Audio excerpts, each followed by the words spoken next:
Hello students, कैसे हो आप सभी। Welcome to the channel science by Ekta ma'am. आज हम पढ़ने वाले हैं क्लास 9 का चैप्टर नंबर 5 जो कि है the fundamental unit of life. अब देखो, जो केमिस्ट्री वाले आपके 4 चैप्टर थे वो तो कंप्लीट हो गए। अब आज से जो हमारी क्लासेस स्टार्ट होंगी वो बायोलॉजी वाले चैप्टर्स हम कंप्लीट करेंगे और इसके बाद जो चैप्टर होंगे वो हमारे फिजिक्स के होंगे। केमिस्ट्री वाले चारों चैप्टर हमने कंप्लीट कर लिए। लास्ट चैप्टर हमने स्ट्रक्चर ऑफ एटम वाला कंप्लीट कर लिया था, जिसमें लास्ट टॉपिक हमने आइसोटोप और आइसोबार्स पढ़ा। अब आ जाते हैं हम आज हमारे अगले चैप्टर पर, the fundamental unit of life. और इस चैप्टर में हम पढ़ने वाले हैं सेल के बारे में और सेल ऑर्गेनेल्स के बारे में, कौन से सेल ऑर्गेनेल्स क्या काम करते हैं। अब पहली बात तो ये कि ये सेल है क्या। तो इस चैप्टर में बहुत ही इजी सा चैप्टर है ये, और कोई ज़्यादा दिक्कत वाली बात नहीं है। अच्छे से आप एक बार सुन भी लो ना सारी बात, तो आराम से आपको पूरा चैप्टर याद हो जाने वाला है। तो टाइम वेस्ट नहीं करते हैं और क्लास को आगे बढ़ाते हैं। साथ के साथ सुनते जाओ अच्छे से, जो इंपॉर्टेंट चीज़ें उनको नोट करते जाओ और फिर रटने की, समझने की, दोबारा बुक खोलने की जरूरत ही नहीं है, आपको आराम से याद हो जाएगा। अब देखो, सबसे पहले हम जाने हिस्ट्री। किसके बारे में हम इस चैप्टर में पढ़ रहे हैं, किसके बारे में, सेल के बारे में। तो देखो, आपने नाम सुना होगा, साइंटिस्ट हैं हमारे मिस्टर रॉबर्ट हुक। ये क्या कर रहे थे एक बार कि कॉर्क सेल आपने देखी हो ना अगर, तो इत्र वगैरह की शीशी होती है, उनके ऊपर जो ढक्कन लगा होता है, लकड़ी जैसा होता है ये, पेड़ की जो छाल होती है उसी से बनाया जाता है, लेकिन ये पोरस होता है। पोरस मतलब इसमें पिन वगैरह आप प्रेस करो ना तो अच्छे से चली जाती है, सॉफ्ट लकड़ी होती है इसकी।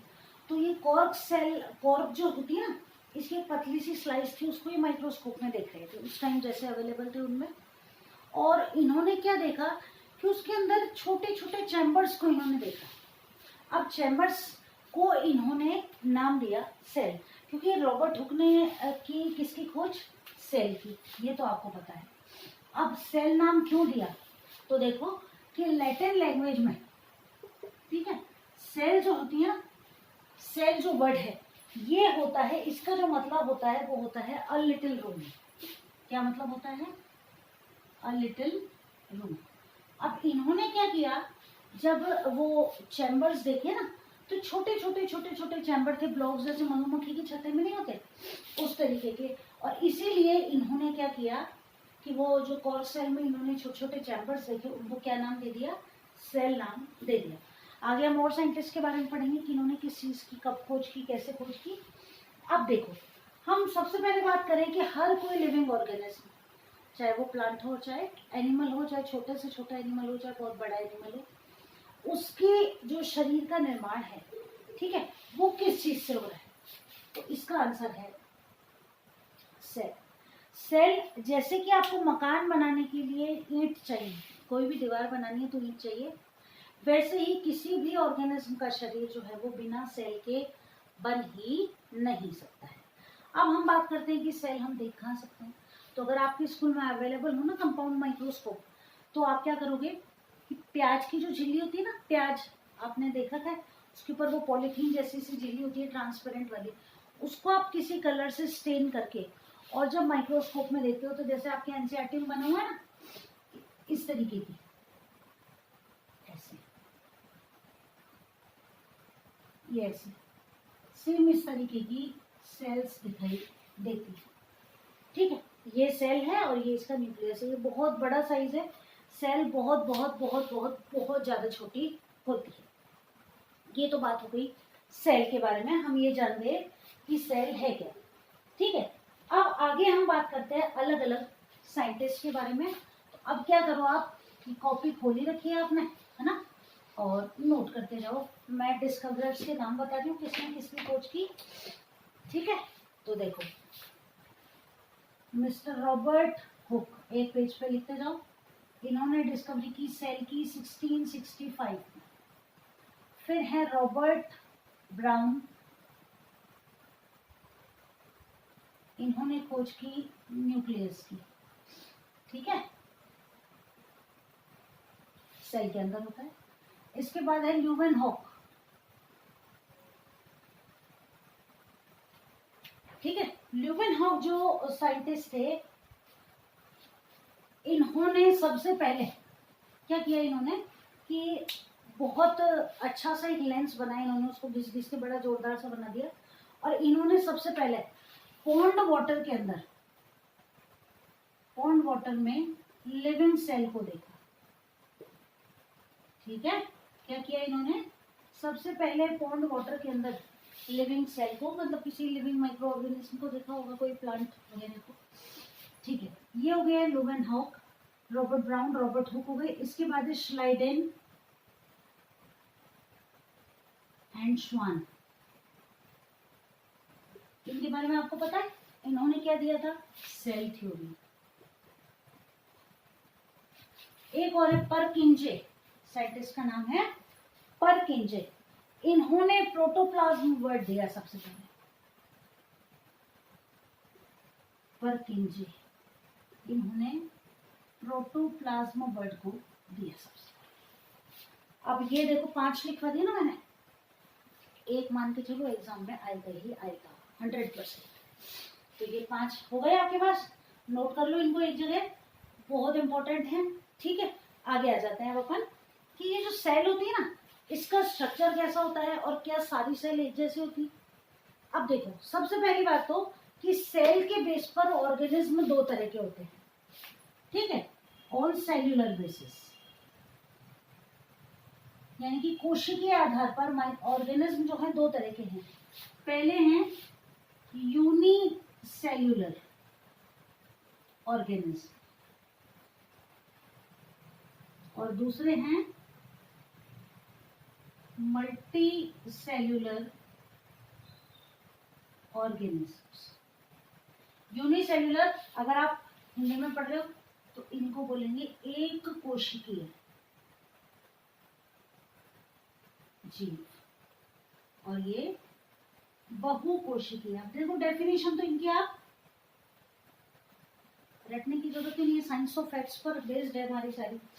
एक कोशिकीय या यूनिसेल्यूलर ऑर्गेनिज्म, तो पहले इंग्लिश में बोलती हूँ फिर हिंदी में, नोट करो कि those organism who are made up of only one cell, है ना, are known as unicellular organism. यानी वे जीव जिनका शरीर केवल एक कोशिका से बना होता है, और इनको क्या कहा जाता है, एक कोशिकीय जीव। अब इनकी खासियत क्या है कि ये जो एक कोशिका है ना, एक सेल है, सारे काम इनके डाइजेशन, रिप्रोडक्शन और भी सारी न्यूट्रिशन वगैरह सारे काम को एक सेल ही कर लेती है।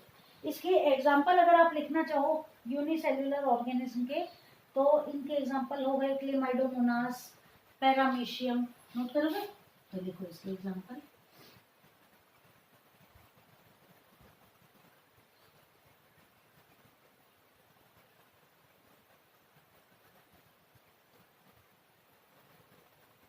Chlamydomonas, paramecium. ठीक है, ये एग्जाम्पल हो गए किसके, यूनिसेल्यूलर ऑर्गेनिज्म। मल्टीसेल्यूलर ऑर्गेनिज्म जैसे कि हम, इनका शरीर बहुत सारी कोशिकाओं से मिलकर बना होता है।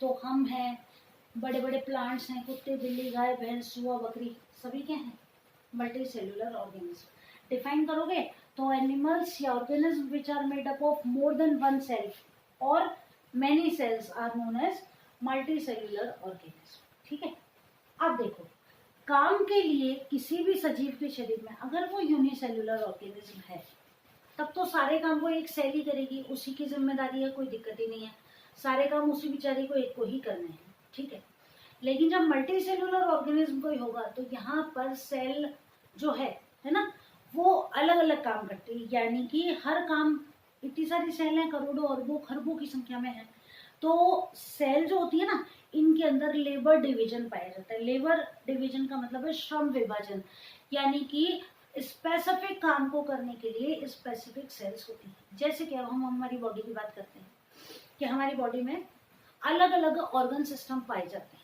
जैसे कि रेस्पिरेटरी सिस्टम है तो उसका क्या काम है, सांस लेना।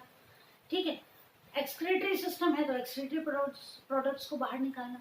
सर्कुलेटरी सिस्टम है तो उसका काम है ब्लड सर्कुलेशन में हेल्प करना। इसी तरह अलग अलग जो डिपार्टमेंट्स हैं हमारी बॉडी के अंदर या किसी भी ऑर्गेनिज्म के अंदर, उनके अंदर जो सेल्स होती है ये अलग अलग काम को करने के लिए बटी हुई होती है, और उसी बेस पर ये जो सेल्स होती है ना, ये कई तरह की होती है। ठीक है, इन सेल्स के अंदर डिवीजन होता है, और डिवीजन से 1 से 2 सेल बन जाती है। माइटोसिस, मियोसिस, 2 तरह के डिवीजन होते हैं। माइटोसिस हमेशा होता रहता है, मियोसिस होता है कब? रिप्रोडक्शन के टाइम पर। चलो, तो अब हम बात करते हैं शेप और साइज की। हम हमारी ही बात करते हैं, है ना। तो आपने देखो ये सेल आपने डायग्राम बना रखा है, 8th क्लास में बनाया था, याद है क्या? बनाया था ऐसे?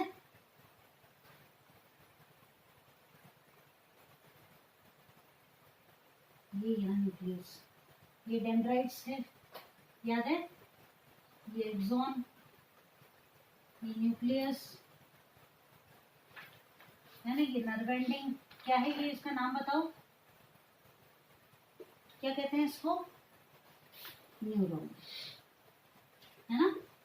और बात करें हमारी आरबीसी, जैसे सिक्के होते हैं ना हमारे 1 रुपए के, 2 रुपए के, वैसे सिक्के के जैसा इनका आकार होता है।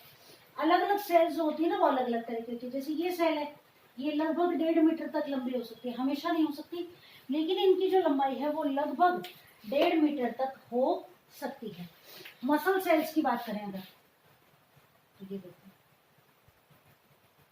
ये रही हमारी स्मूथ मसल सेल।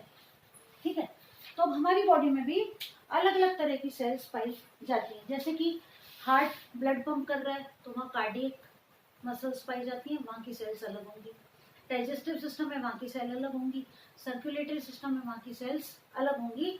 और इस तरह इन सेल्स के अंदर क्या पाया जाता है? लेबर डिवीजन पाया जाता है। लेबर डिवीजन, लेबर डिवीजन का मतलब है श्रम विभाजन। श्रम विभाजन मतलब हर काम को करने के लिए अलग अलग सेल्स शरीर में बटी हुई पाई जाती हैं, है ना। तो ये बात हो गई सेल्स का जनरल इंट्रोडक्शन। अब हम आते हैं सेल ऑर्गेनेल्स के बारे में पढ़ने पर। अब देखो कि सबसे पहले हम ये पढ़ें कि जो सेल है ना, ये बनी किस चीज से, what is a cell made up of. अब सबसे पहले हम बात करते हैं, पहला जो सेल ऑर्गेनेल हमें पढ़ना है वो है प्लाज्मा मेम्ब्रेन। इसके बारे में 2-3 इंपॉर्टेंट चीजें हमें याद करनी है, उनको ढंग से याद करना है। अब ये है क्या? पहली बात तो plasma membrane, it is the, note करते जाओ, it is the outermost covering of the cell. ठीक है, आप देखो ये मैंने कोई सेल बना दी, ये इसका न्यूक्लियस है, तो ये क्या है?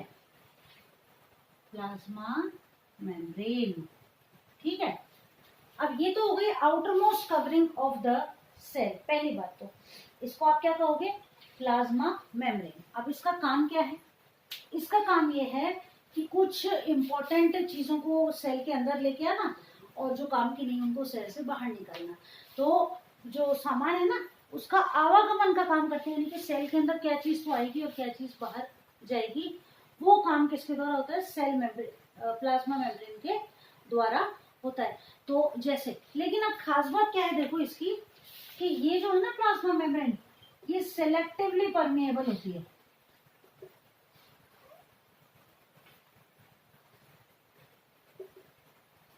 सिलेक्टिवली परमिएबल,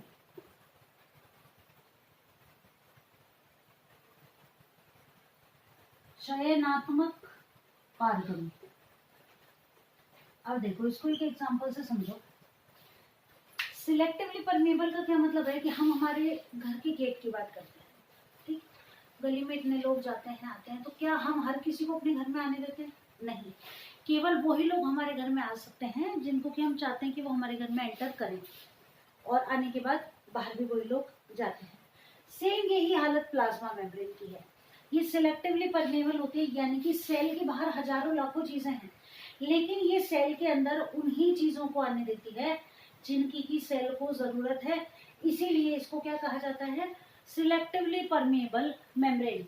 यानी कि हर कोई चीज जो है ना, वो सेल के अंदर एंटर नहीं कर सकती, कुछ स्पेसिफिक चीजें ही सेल में एंटर कर सकती हैं। सो plasma membrane is selectively permeable.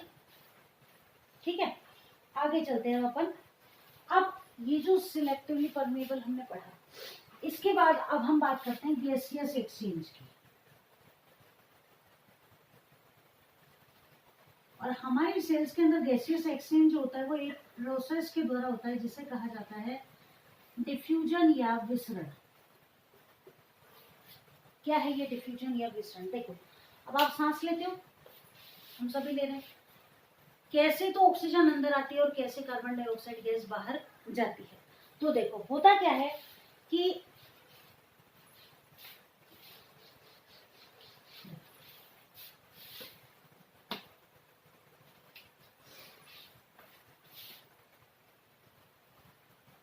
इन और आउट की बात करते हैं। इन यानी हमारी बॉडी के अंदर और आउट यानी बाहर। पहले हम बात कर रहे हैं किसकी? ऑक्सीजन।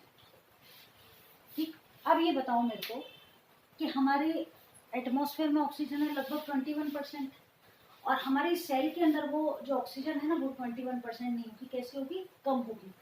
तो डिफ्यूजन के थ्रू कोई भी जो गैस है ना वो अपनी ज्यादा कंसंट्रेशन से कम कंसंट्रेशन की तरफ आती है प्रेशर से।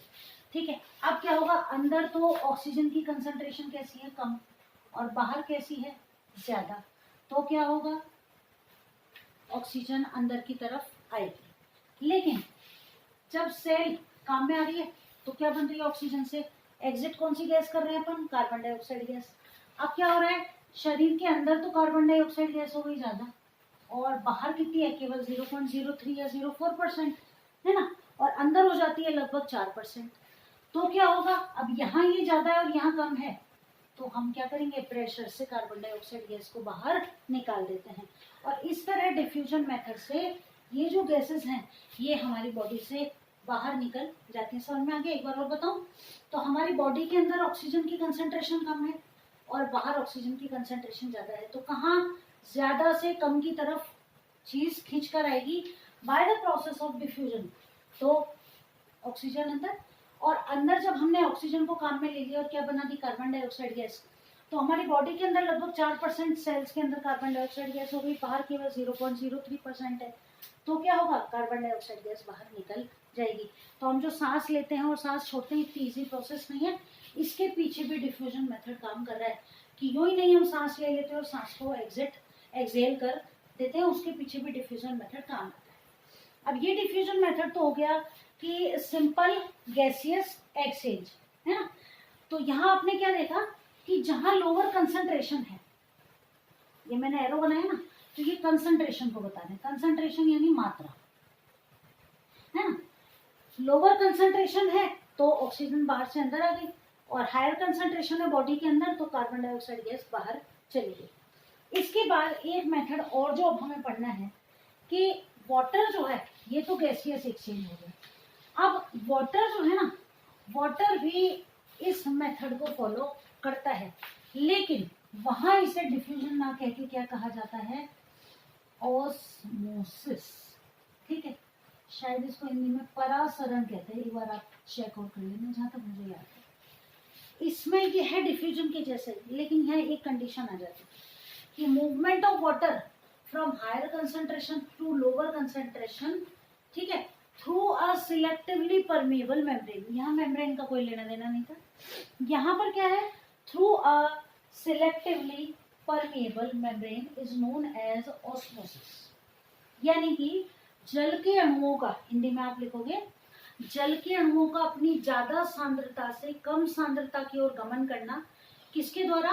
किसी चयनात्मक पारगम्य झिल्ली के द्वारा। क्या कहलाता है? ये कहलाता है परासरण या ऑस्मोसिस। ठीक है, तो मूवमेंट ऑफ वाटर मॉलिक्यूल्स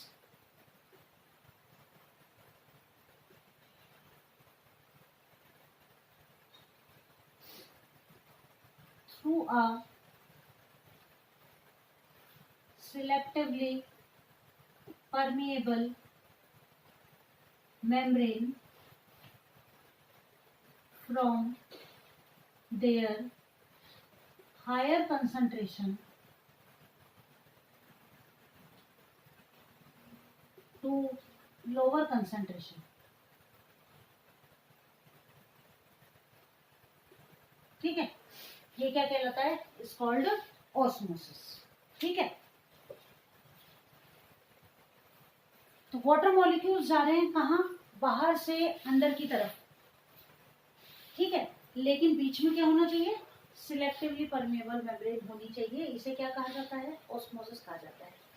जैसे कि आप किशमिश को दूध में डालते हो, खीर बनाते हैं जब, और वो फूल जाती है, तो वहाँ किशमिश का जो छिलका है वो किसका काम कर रहा है, सिलेक्टिवली परमेबल मेम्ब्रेन का, और इस वजह से वाटर मॉलिक्यूल, अब ये कब तक मूव करेंगे, वाटर मॉलिक्यूल कब तक अंदर आएंगे, ऐसे थोड़ी है वो ब्लास्ट हो जाएगी सेल, नहीं, वाटर मॉलिक्यूल सब तक एंटर करेंगे जब तक बाहर और अंदर दोनों तरफ वाटर के आयंस की कंसंट्रेशन इक्वल नहीं हो जाए।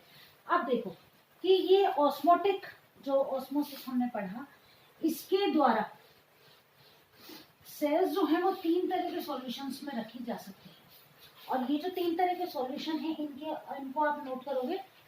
पहले हैं हाइपोटोनिक सॉल्यूशन,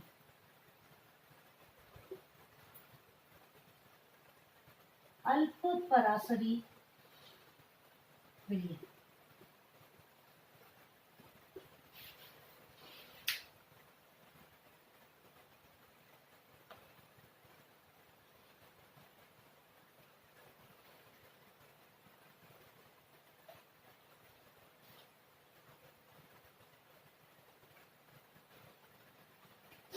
ठीक है। हाइपोटोनिक सॉल्यूशन क्या है, देखो कि जब आप किसी सेल को किसी ऐसे मीडियम में डालो कि सेल जो है ना उसके अंदर तो वाटर आयंस की कंसंट्रेशन हो कम और बाहर हो वाटर आयंस की कंसंट्रेशन ज्यादा, तो क्या होगा, वाटर जो है वो बाहर से सेल के अंदर एंटर करता रहेगा, जिसकी वजह से सेल कैसी हो जाएगी, फूल जाएगी, और ये जो सॉल्यूशन है ये क्या कहलाएगा, हाइपोटोनिक सॉल्यूशन। जैसे अभी मैंने आपको एग्जांपल बताया कि किशमिश को हम पानी में या दूध में डाल देंगे तो वो फूल जाएगी, और वो कौन सा सॉल्यूशन, तो बाहर दूध है, दूध में वाटर कंसंट्रेशन ज़्यादा है, किशमिश के अंदर पानी की कंसंट्रेशन कम है, तो पानी बाहर से अंदर तक आ जाएगा। तो इसको आप कैसे नोट करोगे, देखो कि when a cell is placed in a dilute solution, dilute मतलब जिसमें वाटर ज्यादा हो, the water enters inside the cell, है ना। तो जब कोशिका को किसी अत्यधिक तनु यानी जिसमें पानी ज्यादा है, विलयन में डाला जाता है, तो जल जो है वो कोशिका के अंदर प्रवेश करता है, और कब तक करता है, जब दोनों तरफ जल के अणुओं की सांद्रता बराबर ना हो जाए, यानी कि वाटर कब तक एंटर कर रहा है, तो concentration of the water ions become equal in the outer medium and in the inner medium. तो ये जो सॉल्यूशन है ये क्या कहलाता है, हाइपोटोनिक सॉल्यूशन। यहाँ क्या होगा, पानी जो है वो बाहर से कहाँ जाएगा, अंदर की तरफ जाएगा, क्योंकि अंदर जो है वो वाटर की कंसंट्रेशन कैसी है, कम, और बाहर वाटर की कंसंट्रेशन कैसी है, ज्यादा। ऐसे याद कर लो शॉर्ट ट्रिक्स है, अब बोलोगे नहीं। अब देखो अगला जो सॉल्यूशन आता है वो आता है आइसोटोनिक सॉल्यूशन।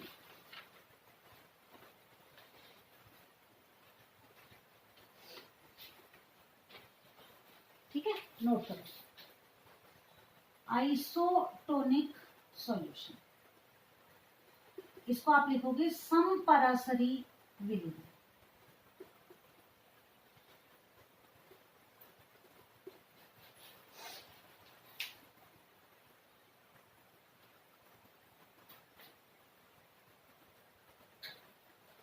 ठीक, अब देखो आइसो सम यानी एक जैसा, यानी कि जब सेल को आप किसी ऐसे मीडियम में रख दो जिसके अंदर वाटर आयंस का कंसंट्रेशन जितना सेल के अंदर है उतना ही बाहर या आउटर मीडियम में होगा, तो अब ऐसी कंडीशन में क्या वाटर ट्रेवल करेगा, बिल्कुल नहीं करेगा, क्योंकि बाहर हम क्या याद करते हैं ऑस्मोसिस में कि वाटर आयंस अपनी हायर कंसंट्रेशन से लोअर कंसंट्रेशन की तरफ गति करते हैं।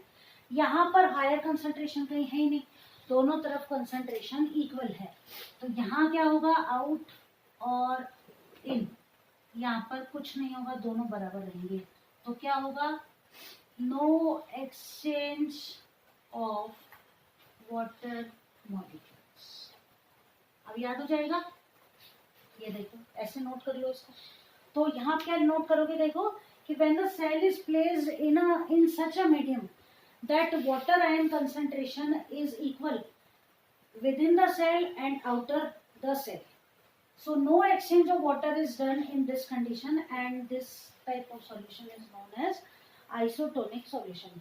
यानी कि जब कोशिका को किसी ऐसे माध्यम में रखा जाता है जिसके अंदर जल के अणुओं की सांद्रता कोशिका के अंदर जल के अणुओं की सांद्रता के बराबर होती है, तो जल का गमन कहीं नहीं होता है और कोशिका जो है वो अपने पुराने आकार में ही बनी रहती है। और इस तरह का सॉल्यूशन क्या कहलाता है, आइसोटोनिक सॉल्यूशन कहलाता है। लास्ट वाला जो है, ये देखो, ये जो मैं आपको नोट करा रही हूँ ना, ये आपके एग्जाम में ये मान के चलो कि ये ज्यादातर पूछा जाता है। इसमें से जो शुरू वाले टॉपिक है उनमें से ये एक इम्पोर्टेंट क्वेश्चन बनता है। तो ये आपको तीनों याद होने चाहिए, मैं कंफ्यूज मत होना। हाइपो और तीसरा है हाइपर।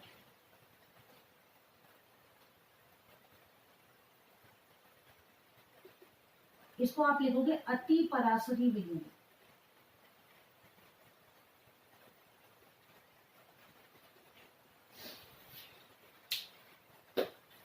अब इसके अंदर क्या होगा, देखो हाइपर, हाइपर का मतलब ज्यादा। अपन कहते हैं ना कोई ज्यादा गुस्सा करता है कि अब तो ज्यादा हाइपर हो रहा है, ये है ना, कहते हैं ऐसे। तो बस ऐसे याद करो, देखो आइसो यानी एक जैसा, हाइपो, हाइपो यानी सेल के अंदर वाटर मॉलिक्यूल्स कम है, और हाइपर में क्या होगा, सेल के अंदर जो है वो वाटर मॉलिक्यूल्स ज्यादा होंगे और बाहर वाटर मॉलिक्यूल्स कैसे होंगे, कम होंगे। तो when the cell is placed in such a solution that the water ion concentration within the cell is more than outer the cell, then the water will come from the cell to outside and this type of solution is known as hypertonic solution। जैसे कि आपने किशमिश को क्या किया कि एक नमक के पानी में रख दिया, है ना, नमक खूब सारा डाल दिया उसके अंदर, तो क्या होगा कि वाटर आयंस होंगे ना, किशमिश में से बाहर आएंगे, किशमिश सिकुड़ जाएगी पहले से भी ज्यादा।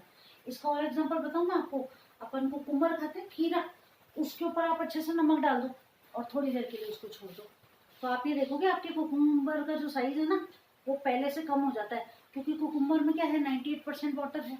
बाहर आपने जब नमक डाला तो क्या हुआ, बाहर तो वाटर आयन कंसंट्रेशन है ही नहीं, बहुत कम है, तो पानी क्या होगा, कुकुम्बर में से बाहर आ जाएगा, खीरे में से, है ना। तो ये एग्जाम्पल है किसका, हाइपरटोनिक सॉल्यूशन का। तो यहाँ पर क्या होगा, देखो यहाँ आउट है और यहाँ इन है, तो वाटर जो है, वाटर यहाँ तो है ज्यादा, और ऐसे बना लोगे ना तो ये अब आप बोलोगे यहाँ है कम, तो पानी क्या होगा, अंदर से बाहर आएगा, और यहाँ क्या होगा, सेल विल श्रिंक, श्रिंक यानी मुरझा जाएगी या वो सिकुड़ जाएगी, श्रिंक का मतलब सिकुड़ जाएगी। तो यहाँ आप क्या नोट करोगे कि when the cell is placed in such a solution that water ions within the cell are much more in number than outer medium, so the water will come out of the cell and the cell will shrink down, ठीक है। और this type of solution is known as hypertonic solution। Hindi में note करोगे तो जब कोशिका को किसी ऐसे माध्यम में रखा जाता है जिसके अंदर जल की सांद्रता कोशिका के अंदर तो अधिक है और कोशिका के बाहर कम है, तो जल के अणुओं का गमन अंदर से बाहर की तरफ होता है, जिसके कारण कोशिका सिकुड़ जाती है, और इस तरह का जो सॉल्यूशन है वो क्या कहलाता है, अति परासरी विलयन कहलाता है। तो देखो आज की क्लास में इतना ही आपने पढ़ा, सेल एकदम बहुत अच्छा, बहुत इजी चैप्टर है ये, बस यहाँ तक आपने पढ़ लिया ना, जो जो मैंने नोट कराया उसको नोट कर लिया। ये देखो ये ऐसे बना लो, बस भूलने का काम ही नहीं है, पूरी रामायण याद करने की जरूरत नहीं, ये आपने बना लिया तो आपको पता है भाई जहां से आ रहा है बाहर वहां पानी ज्यादा है, यहाँ से बाहर आ रहा है तो इसमें पानी ज्यादा है, तो आप अपने आप लिख सकते हो। तो हर चीज को रटने की जरूरत नहीं है, अपने आप समझ के भी आप लिख सकते हो। अगर आपने ठीक लिखा है तो आंसर आपका ऑब्वियसली ठीक है, ऐसा जरूरी नहीं है कि बिल्कुल बुक जैसी लैंग्वेज ही आपको लिखनी जरूरी है, ठीक है। तो अब आज की क्लास में इतना ही, अगली क्लास में चैप्टर को आगे कंटिन्यू करेंगे। तब तक यहाँ तक आप पढ़ के रखें, अच्छे से याद करके रखें। क्लास अच्छी लगी तो शेयर कर देना। जल्दी मिलेंगे अगली क्लास में, बाय बाय।